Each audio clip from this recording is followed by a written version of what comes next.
Hello everyone and welcome back. It is cold today, very cold, but I think most of the country's feeling some cold weather right now. But anyhow, the subject for today is just kind of a brief where we're at as far as the farm concerns and what's coming as far as videos. I've got some things coming I'll tell you about toward the end of this video, but first and foremost, we're starting to plan and prep for the upcoming year, and one thing that we have to do is plan our crops. And kind of starting with that is we've got to see how much land is going to be available to us this year. So I posted a video, I don't know when it'll post, but they're both talking about leasing land, and I'm going to talk a little bit more about that.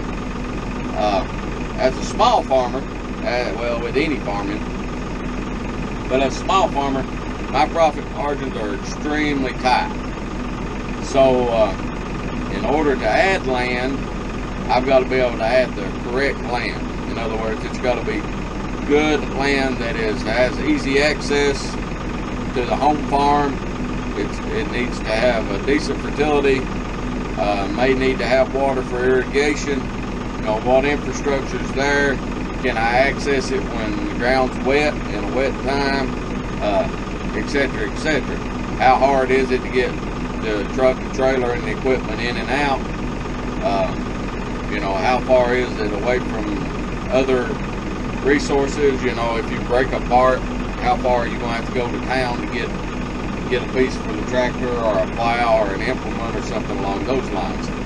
So as we start into 2018, you know, we're looking at what land we have, and then we got to decide which crops we're going to plant and when we're going to plant them. So you know, if we do 15 acres of say broccoli, cabbage, squash, sweet corn, pumpkins,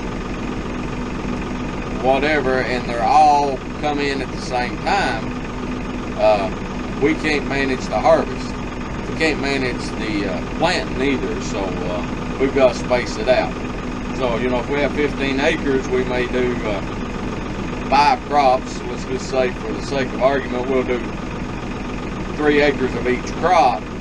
We may plant an acre of each one of those crops roughly in the same 1 to 2 week time period, and then wait 1 to 2 weeks and plant an acre of each crop again, and then wait 1 to 2 weeks and plant another acre.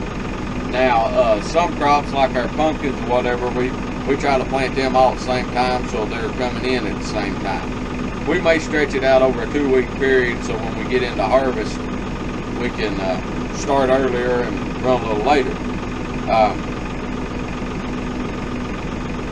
Another thing we're looking at, of course, what we grow now is vegetables, ornamental pumpkins, and hay, livestock hay. Not a whole lot of hay, but we do put some up. That's going to change a little bit because I'm going to get into something else, and we'll kind of show you that as we get into it. But we're going to add that to the rotation as well, just as a trial.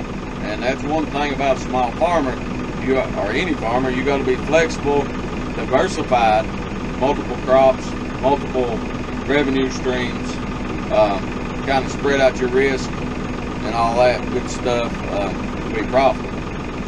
But that's what we're looking at. As soon as the weather breaks, I will go to tilling ground, more plowing it. That's one reason I'm trying to get the tractor serviced and everything, so I can do that. That will be done at night after work. So, you know, if weather breaks, if it looks like we're going to have a good weather period, I might spend 3 or 4 hours every evening working on it.